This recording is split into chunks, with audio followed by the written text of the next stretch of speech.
Hello viewer, আপনাদেরকে স্বাগতম আমার আরেকটি নতুন টিউটোরিয়াল ভিডিওতে। এই ভিডিওতে আমরা শিখব যে কিভাবে একটি লিমিটেড কোম্পানির স্যালারি শিট তৈরি করা যায়। আমরা মাইক্রোসফট এক্সেল দিয়ে খুব সহজেই একটি স্যালারি শিট তৈরি করতে পারি। তাহলে চলুন শুরু করা যাক।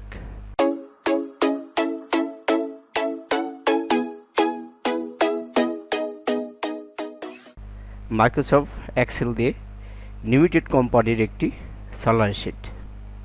তাহলে আমার ডেস্কটপে থেকে মাইক্রোসফট এক্সেলে প্রবেশ করি। আপনারা স্ক্রিনে দেখতে পাচ্ছেন যে এখানে একটি স্যালারি শিট করা আছে কোম্পানির। এটা হচ্ছে সেপ্টেম্বর 2021 সালের একটি স্যালারি শিট কোম্পানির। এটা একটা লিমিটেড কোম্পানির স্যালারি শিট। এই স্যালারি শিটের মধ্যে যে বিষয়গুলো অন্তর্ভুক্ত আছে সেগুলো হচ্ছে শ্রমিক নং, শ্রমিকের নাম, পদবি, নিয়োগ তারিখ, আইডি কার্ড নং, বেতন গ্রেড, বেসিক বেতন, ঘর ভাড়া, চিকিৎসা ভাতা, যাতায়াত ভাড়া, খাদ্য ভাতা, মহার্ঘ ভাতা, মোট অর্জিত বেতন, মাসের দিন, কর্মদিন, ছুটি, মোট উপস্থিত, অতিরিক্ত ঘন্টা, অতিরিক্ত ঘন্টার হার, অতিরিক্ত ঘন্টা টাকা, হাজিরা বোনাস, মোট অর্জিত বেতন, কোম্পানির প্রভিডেন্ট ফান্ড জমাকর্তন, কল্যাণ তহবিল, স্ট্যাম্প কর্তন, সরকারি ট্যাক্স বা আয়কর প্রদান, নিট বেতন এবং বেতন গ্রহণকারীর স্বাক্ষর। এই বিষয়গুলো সাধারণত একটি স্যালারির অন্তর্ভুক্ত থাকে। তাহলে নিচে যে বিষয়গুলো আছে টাইম কিপারের স্বাক্ষর, HR manager, accounts manager, admin, ব্যবস্থাপক পরিচালক। তাহলে এই বিষয়গুলো একটি স্যালারি শিটে সাধারণত অন্তর্ভুক্ত থাকে। তাহলে চলুন শুরু করা যাক আমরা কিভাবে এই স্যালারি শিটটা তৈরি করব খুব সহজভাবে এবং প্রফেশনাল লেভেল।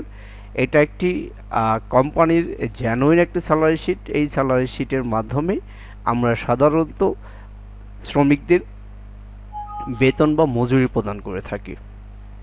তাহলে আমরা শুরু করা যাক যে একটি নতুন স্যালারি শিট তৈরি করব আমরা ঠিক এভাবেই। তাহলে এটা আমরা ক্লোজ করলাম। এখন আমরা চলে গেলাম নতুন একটি এক্সেল শিটে।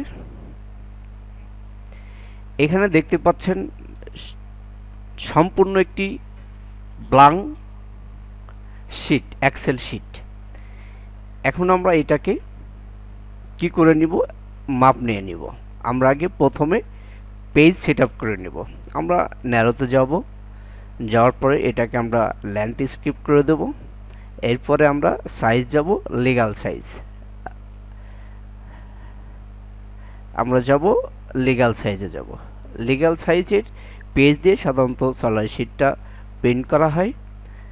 এখানে আমরা যে স্কেলটা আছে স্কেলটা একটু কমিয়ে দেব যাতে আমাদের জায়গাটা একটা ব্যাপক জায়গা হয়। এই জন্য আমরা স্কেলটা 80-তে রাখলাম এবং এটার ব্যাকগ্রাউন্ড কালারটা আমরা হোয়াইট করে দেব।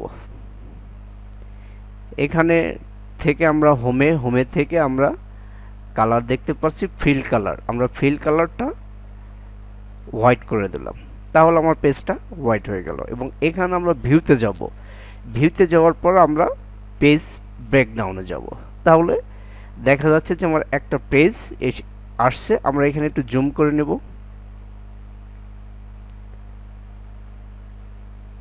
এখান থেকে আমরা জুম করে নিলাম, নিয়ে আমার পেজটাকে আমরা একটা মিডিলে নিয়ে নেব। এখান থেকে আমরা এটা কেটে দিলাম এবং সুন্দর একটা পেজ আমাদের সামনে আছে। এখন আমরা এই পেজে যাবতীয় কাজ করব। ধরে নেন প্রথম সারিতে আমরা লিখলাম কোম্পানির নাম। এখন কোম্পানির নাম আমরা দিলাম XY, অর্থাৎ আমরা যে কোনো কোম্পানির আমরা XY দিলাম কোম্পানি নেম। এখন দিতে হবে কোম্পানির ঠিকানা, অর্থাৎ কোম্পানিটা কোথায় অবস্থান। মনে করেন যে আমরা দিলাম সাভার, ঢাকা, এটা কোম্পানির নাম দিলাম। এরপরে আমরা কি করব, এখান থেকে আমরা আমাদের প্রয়োজন মতো আমরা কলাম নিয়ে নেব। এখানে আমরা যাব, এখানে যাব কি বাটন বর্ডার। এখন আমরা বর্ডারে যাব। বর্ডারে যে আমরা এখানে ক্লিক করব অল বর্ডার। অল বর্ডারে ক্লিক করলে দেখুন আমাদের জায়গাটা অলরেডি নিয়ে নিচ্ছে, কিন্তু আমাদের র সারির সাইজটা অনেক ছোট। তাহলে আমরা কি করব, এখন আমরা চলে যাব ফরম্যাট দেখছি আমরা র হাইট। ফরম্যাটে যে আমরা র হাইটে ক্লিক করব এবং এখানে 15 দেওয়া আছে, আমরা এটাকে 25 করে দেব। 25 করে দিলে দেখেন আমাদের র হাইটটা বৃদ্ধি পেয়েছে। এরপরে আবার আমরা ফরম্যাটে যাব, যাওয়ার পরে কলাম উইডে ক্লিক করব। কলাম উইডে কত আছে, 8 আছে। আমরা এখানে দিব কত, এখানে 20 ব্যবহার করব। তাহলে দেখেন এখানে অনেক জায়গা নিয়ে নিচ্ছে। আমরা 20 না ব্যবহার করে আমরা যদি এখানে 12 ব্যবহার করি, সেক্ষেত্রে আমাদের অনেক জায়গা নিয়ে নিচ্ছে। এখন তাহলে আমরা কাজ শুরু করব। আমরা যেহেতু এটা বাংলা একটা স্যালারি শিট তৈরি করতেছি, তাহলে আমরা এখান থেকে বাংলা ফন্ট নিয়ে নেব। বাংলা ফন্ট যেই ফন্টগুলো থাকে সেটা হচ্ছে 97 MG। এইটা ফর্ম আমরা সাধারণত কাজ করি, এইটা আমরা নিয়ে নিব বাংলা ফন্টের জন্য। অথবা আরেকটি ফন্ট আছে, আমরা এই ফন্টটা নিতে পারি স্যালারি কাজের জন্য। প্রথমে যে বিষয়টি আছে সেটা হচ্ছে ক্রমিক লং। আমরা ফন্ট সাইজটা একটু বড় করে নিব। ফন্ট সাইজটা কত আছে, আমরা 12 করে নিলাম ফন্ট সাইজটা।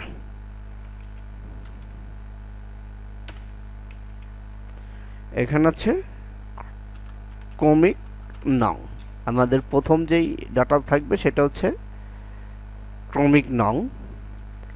তারপরে থাকবে শ্রমিকের নাম, শ্রমিকের নাম,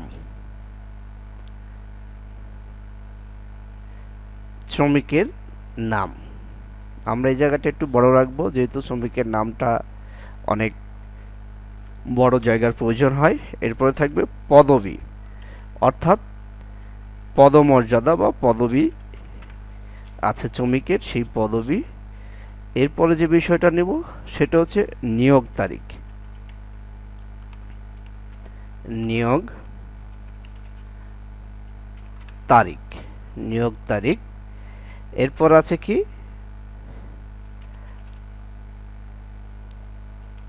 আইডি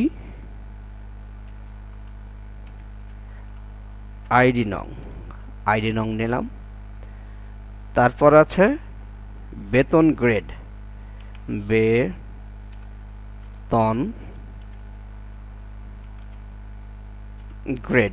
বেতনের গ্রেড, কত গ্রেডে বেতন। এরপর আছে বেসিক বেতন,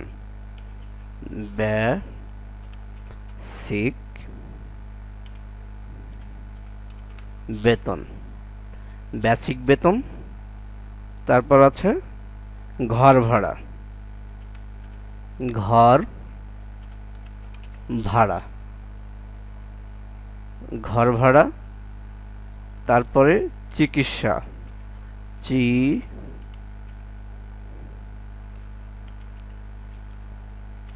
চিকিৎসা ভাতা, চিকিৎসা ভাতা। তারপরে যে বিষয়টা আছে যাতায়াত, যাতায়াত ভাড়া। তারপর আছে খাদ্য,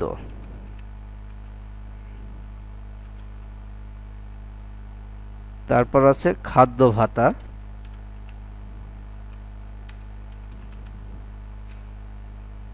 তারপর আছে মাঘর্ষ,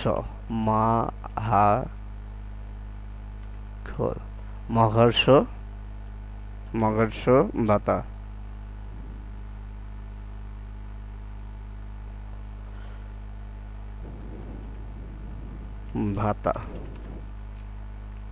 তারপর আছে, এরপর আমরা যেটা দেব সেটা হচ্ছে মোট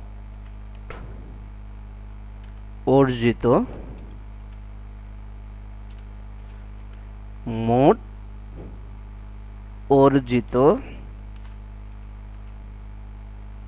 বেতন। তাহলে আমরা মোট অর্জিত বেতন পেলাম। আমরা এগুলো আমরা ফন্টগুলো একটু ছোট করে নেব এবং একটু করে নেব, তাহলে আমাদের ফন্টের জায়গাটা অনেক কম লাগবে। আমরা এখানে গ্যাপ টেক্সট থেকে একটা গ্যাপ করে নেব।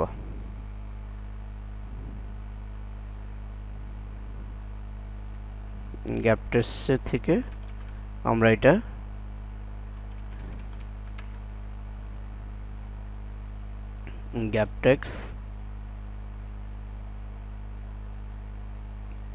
গ্যাপ টেক্সট থেকে আমরা এটাকে আমাদের স্পেসটাকে আমরা ঠিক করে নিতে পারবো। পদবি একটু বড় থাক, আইডি একটু ছোট, বেতন গ্রেড, এরপর আছে বেসিক বেতন, ঘর ভাড়া, চিকিৎসা ভাতা, যাতায়াত ভাড়া, খাদ্য, মহার্ঘ ভাতা, মোট অর্জিত বেতন আমরা পাইলাম। এরপরে যে বিষয়গুলো আছে মোট অর্জিত বেতন, তারপরে মাসের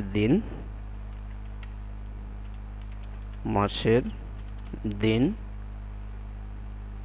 তারপরে কর্মদিন, কয়দিন কর্ম হয়েছে, এবং ছুটি যদি থাকে ছুটি। তারপর হচ্ছে মোট উপস্থিত,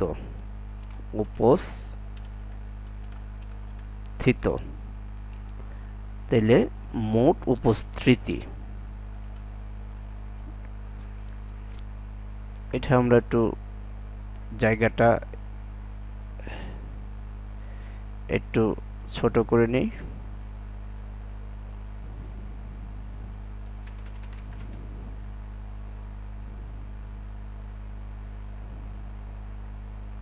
মানে যে মার্জিনটা আছে একটু ছোট করে নিলে জায়গাটা আরো বাড়বে। এখান থেকে একটু ছোট করে নিই, ছুটি এবং মোট উপস্থিত। এরপরে যে বিষয়টা আসছে মোট উপস্থিত, এরপর আমরা যাব যে অতিরিক্ত ঘন্টা অত ওভারটাইম, অতিরিক্ত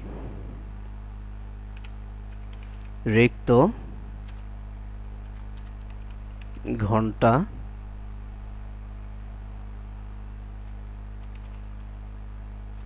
অতিরিক্ত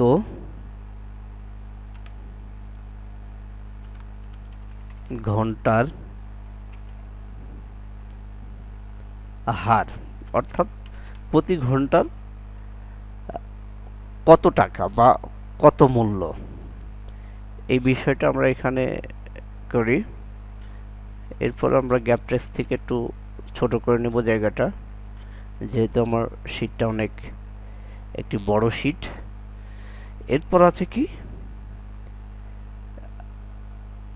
অতিরিক্ত ঘন্টার টাকা। এরপরে যে বিষয়টা থাকবে সেটা অতিরিক্ত ঘন্টা টাকা,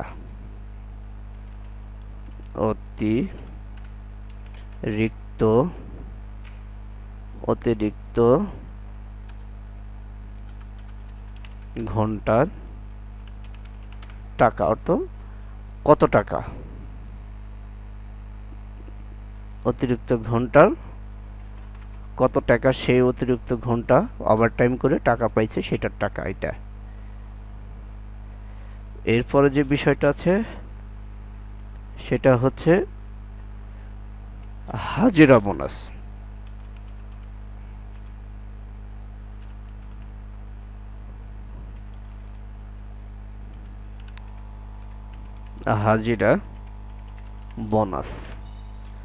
হাজিরা বোনাসে যাব আমরা,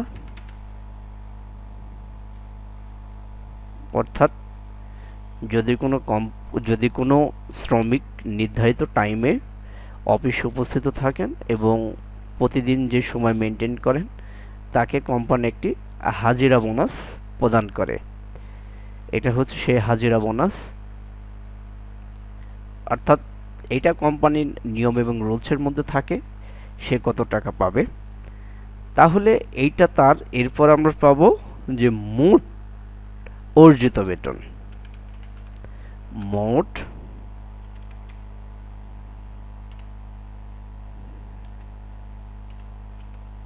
অর্জিত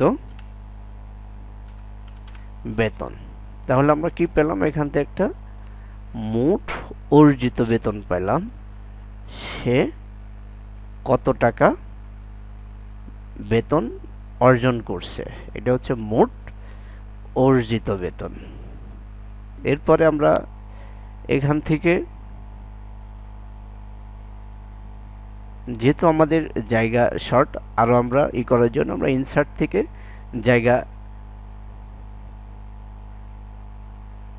থেকে আমরা জায়গাটা বাড়িয়ে নিব।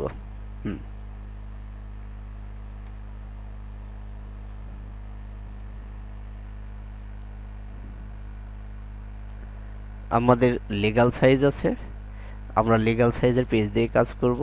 আমাদের এটা আমরা এতে রাখলাম।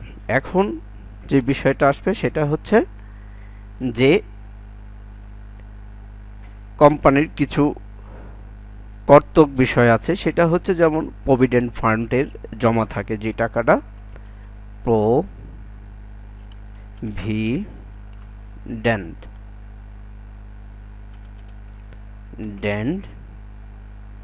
প্রভিডেন্ট জমা কর্তন। তাহলে প্রভিডেন্ট জমা আছে সেটা কর্তন করলাম। এরপরে সেটা হচ্ছে কল্যাণ তহবিল। প্রতিটা লিমিটেড কোম্পানির যেই সরকারি নিয়ম বা কমপ্লায়েন্স অনুসারে তহবিলে একটি টাকা জমা থাকে, তহবিল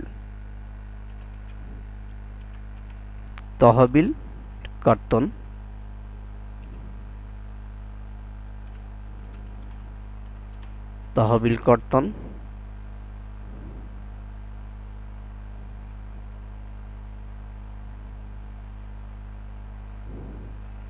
তারপরে আছে স্ট্যাম্প কর্তন।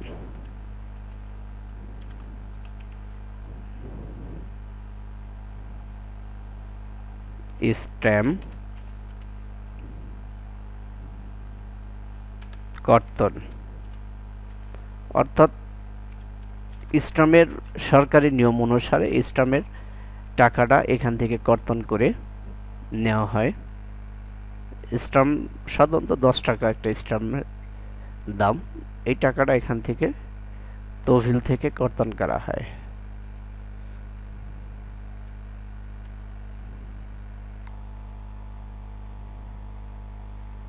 Land fund. এরপরে আমাদের আরও জায়গা আমরা একটু বাড়িয়ে নিই। এরপর আছে যে ট্যাক্স, অর্থাৎ সরকারি ট্যাক্স। যদি কোনো ওয়ার্কারের সরকারি নিয়ম অনুসারে ট্যাক্স আদায় করা হয়, যদি বেতন অর্থাৎ ট্যাক্স আইন অনুযায়ী ট্যাক্স প্রদান করতে হবে, সরকারকে ট্যাক্স দিতে হবে। এইটা এখন হচ্ছে নিট বেতন। তাহলে নিট বেতন। এরপরে থাকবে সমস্ত কর্তন বাদ দিয়ে নিট বেতন এবং বেতন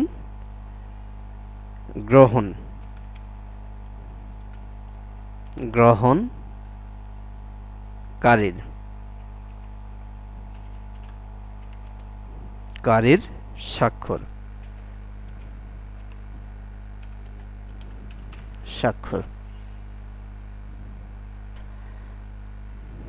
তাহলে এখানে আমাদের একটি স্যালারি শিট তৈরি হয়ে গেছে। এখন আমরা একটা ফরম্যাটটা রেডি করলাম, অর্থাৎ একটি স্যালারি শিটে যেই বিষয়গুলো থাকে সেই বিষয়গুলো আমরা এখানে এন্ট্রি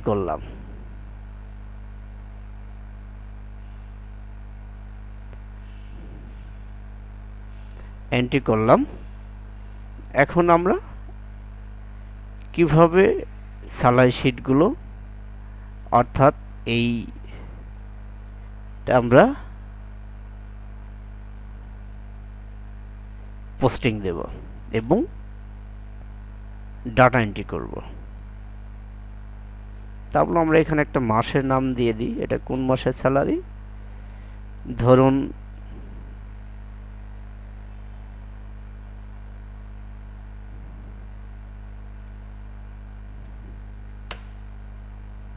এটা সেপ্টেম্বর 2021 মাসের বেতন শীট। 2021 মাসের একটি বেতন শীট আমরা তৈরি করলাম। এখন যে বিষয়গুলো আছে, যেমন আমরা একটা নাম দিলাম,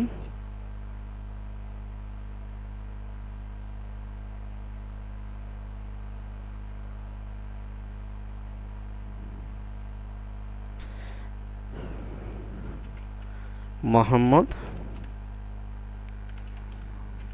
রহিম,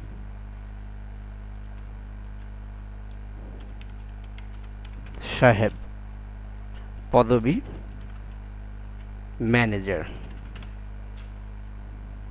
ম্যানেজার বা রহিম একজন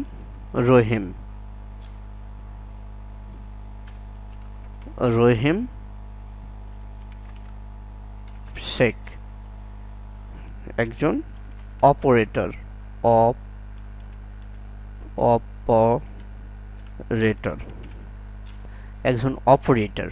তার নিয়োগ ডেট কত?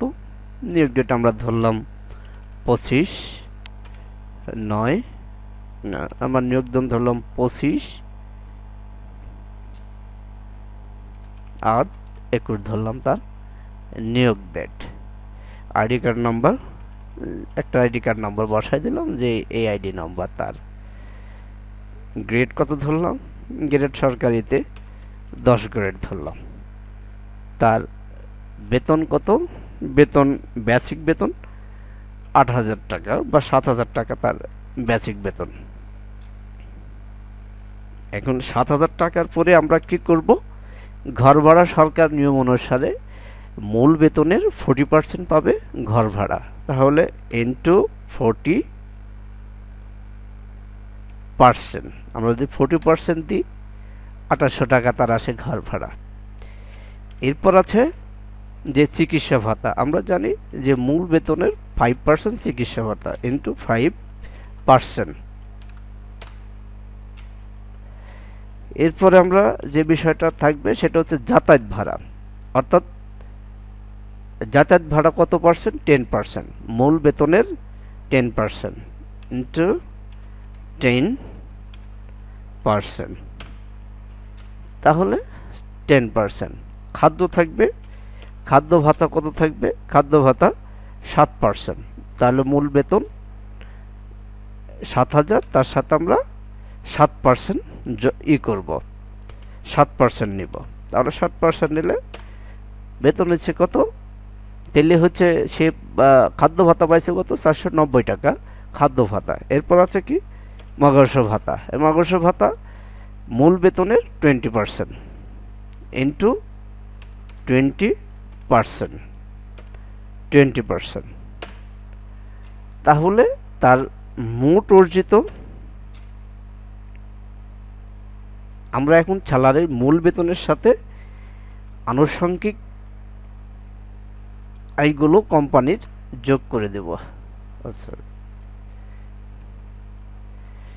এইখান থেকে আমরা যোগ করে দেব। তাহলে কি আছে? মূল বেসিক বেতন আছে 7,000, ঘর ভাড়া আছে 2800 টাকা, চিকিৎসা ভাতা আছে 350 টাকা, যাতায়াত ভাড়া আছে 700 টাকা এবং খাদ্য ভাতা আছে 490 টাকা এবং মহাকর্ষ ভাতা আছে 1400 টাকা।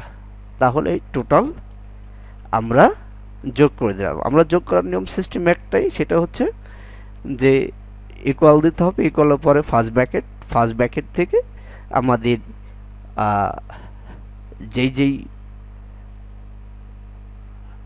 সেলগুলো যোগ করতে হবে, এই সেলগুলো শুধু সিলেক্ট করলেই অটোমেটিকলি যোগ হয়ে যাবে। তাহলে আমি এন্টার দেব। এন্টার দিলে কত আসছে? 12,740 টাকা হচ্ছে তার বেতন। তার বেসিক বেতন ছিল এটা, কিন্তু এখন বেসিক যে বেতনটা সেটা এটা, এবং আনুষঙ্গিক নিয়ে তার বেতন আসছে 12,740 টাকা। এরপরে ঠিক আছে, এবার আমরা মাস ধরি সাধারণত 29, আমরা 29এই মাস ধরি এবং মোট কর্ম হচ্ছে 25 দিন। শুক্রবার অফ ডে থাকে, বন্ধ থাকে। এখানে ছুটি 0, তাহলে তার মোট উপস্থিত কর্ম, এটা তার মোট উপস্থিত 15 দিন, 25 দিন অবস্থিত। এরপরে উনি ওভারটাইম করছে কত? ওভারটাইম করছে 30 ঘন্টা ওভারটাইম করছে। এখন ওভারটাইমের হার কত ধরবো আমরা? ওভারটাইমের কোম্পানির নিয়ম অনুসারে যে হার আছে সে হারটা ধরবো। আমরা 14 টাকা ধরি তার ওভারটাইমের হার। তাহলে এখন যদি আমরা এটাকে গুণ করি তাহলে তার ওভারটাইমের টাকাটা আসবে। তাইলে 30 ইন্টু 14, তাহলে 420 টাকা সে ওভারটাইম পাবে। এবার কোম্পানির হাজিরা বোনাস যদি থাকে, আমরা কোম্পানিতে সাধারণত কোনো নির্দিষ্ট টাইমে যদি কোনো ওয়ার্কার প্রতিদিন কোনো লেট না করে অফিস উপস্থিত হয়, সেই ক্ষেত্রে তার একটি হাজিরা বোনাস প্রদান করে কোম্পানি। এই হাজিরা বোনাসটা ধরে নেন 500 টাকা একটা হাজিরা বোনাস আছে কোম্পানির। তাহলে সে টোটাল টাকা পেল। এখানে আমরা মূল অর্জিত বেতনের সাথে যোগ দিলাম অর্জিত বেতন। এরপরে আমরা কি আছে যে অতিরিক্ত, এখানে আছে অতিরিক্ত ঘন্টা 420 টাকা। আমরা এখানে সেলে রেখে আমরা যদি ফর্মুলা বারে ক্লিক করলাম, ক্লিক করে আমরা অর্জিত বেতন আছে 12,740 টাকা, এর সাথে ওভারটাইম আছে 440 টাকা, এরপর আছে 500 টাকা হাজিরা বোনাস। তাহলে আমরা যোগ দিলাম, সবটা যোগ করে টোটাল তার আসছে 13,660 টাকা তার মোট বেতন। এখন যেটা আছে প্রভিডেন্ট ফান্ডে সাধারণত কোম্পানি 5% টাকা জমা রাখে মূল বেতন থেকে 5%। তাহলে আমরা মূল বেতন যদি অর্জিত মূল বেতনের 5% প্রভিডেন্ট ফান্ডে জমা হবে। তাহলে ইনটু 5% দিলে 683 টাকা প্রভিডেন্ট ফান্ডে জমা। কল্যাণ তহবিল এবং মূল বেতনের 2% কল্যাণ তহবিল দিতে হবে। তাহলে আমরা এটার মূল বেতন থেকে 2% যদি কল্যাণ ফান্ডে জমা হয় তাহলে কত আসছে? 273 টাকা হচ্ছে কল্যাণ তহবিল। এরপরে কি আছে? স্টাম্পের জন্য সাধারণত 10 টাকা কর্তন করা হয়। এরপরে আয়কর, কোম্পানি যেহেতু ওয়ার্কার তার বেতন সীমিত, এর মধ্যে আয়করের কোনো আইনে পড়ে না। যদি বেতন নির্দিষ্ট স্কেল আছে, স্কেলের উপরে থাকলে সরকারকে আয়কর বাবদ ট্যাক্স দিতে হবে। তাহলে আমাদের এইটা এখন তাহলে আমরা অর্জিত বেতনের থেকে আমরা অর্থ প্রভিডেন্ট ফান্ড মাইনাস করব, কল্যাণ তহবিল মাইনাস করব, স্টাম্প মাইনাস করব এবং ট্যাক্স আয়কর মাইনাস করব। তাহলে মোট ছিল আমাদের মোট অর্জিত বেতন হচ্ছে 13,660 টাকা নিলাম। এরপর আমরা মাইনাস করব, এখান থেকে মাইনাস করব 683 টাকা প্রভিডেন্ট জমা, তারপর মাইনাস করব কল্যাণ তহবিল, তারপর মাইনাস করব স্টাম্প টাকা, তারপর মাইনাস করব আয়কর বা ট্যাক্স। এইটা মাইনাস করার পরে এখন আমরা করব। তাহলে সে মোট বেতন পাইছে 12,698 টাকা, এটা তার নিট বেতন। এবং এখানে একটা শ্রমিক তার জায়গায় স্বাক্ষর করে এই টাকাটা সে কোম্পানির থেকে বুঝে নেবে বা পাবে, এইটা তার প্রাপ্য টাকা। আর এখান থেকে তার এই প্রভিডেন্ট ফান্ডের টাকাটা সে এককালীন যখন কোম্পানি থেকে চাকরি অব্যাহতি দিয়ে চলে যাবে তখন এই টাকাটা ওনারা পাবে। তাহলে এভাবে আপনার একটা কোম্পানির অনেকগুলো ওয়ার্কার থাকে, একটা কোম্পানির ওয়ার্কারকে আপনার কোম্পানির নিয়ম অনুযায়ী, কোম্পানির সিস্টেম অনুযায়ী এবং কোম্পানির কত পার্সেন্ট এটা সেই কোম্পানির অবশ্যই তাদের ডাটা থাকে এবং সেই অনুযায়ী আপনাকে একটা স্যালারি শিট তৈরি করতে হয়। সাধারণত এই বিষয়গুলো অন্তর্ভুক্ত থাকে। আপনি চাইলে এখানে আরও অনেক নাম ইউজ করতে, এখানে অনেক ওয়ার্কারের নাম আপনি ব্যবহার করতে পারবেন। যেমন জামাল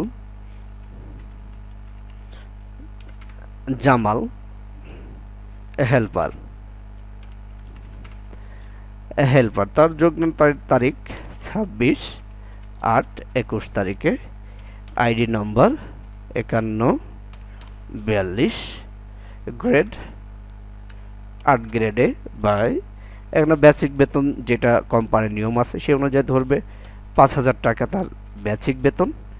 এখন যদি আমি সেই হিসাবে এখন জাস্ট খালি এখানে মাউস সেলে ক্লিক করব, ক্লিক করে শুধু মাউসের কোণা থেকে প্লাস পয়েন্ট আসলে আমরা এটা খালি প্লাস করে দেব, তাহলে অটোমেটিকলি সেই অনুপাতে এগুলো নিয়ে নেবে। তাহলে আপনাকে আর কোনো সূত্র বা ফর্মুলা এখানে ইউজ করার প্রয়োজন পড়ে না। আপনি জাস্ট খালি ডাক করে টেনে দিলে নির্ধারিত স্থানে অটোমেটিকলি পরবর্তীতে নিয়ে নেবে।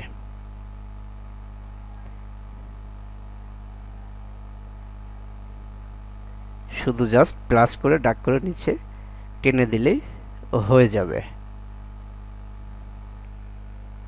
হ্যাঁ, তাহলে তার বেতন আছে 9,309 টাকা। এভাবে আপনি হাজারো ওয়ার্কারের স্যালারি শিট খুব সহজভাবে তৈরি করতে পারবেন। আমি মনে করি যে এই ভিডিওটা সম্পূর্ণ দেখলে আপনারা অবশ্যই একটি স্যালারি শিট খুব সহজভাবে আপনার কোম্পানির জন্য তৈরি করতে পারবেন এবং খুবই সুন্দরভাবে আপনার কোম্পানি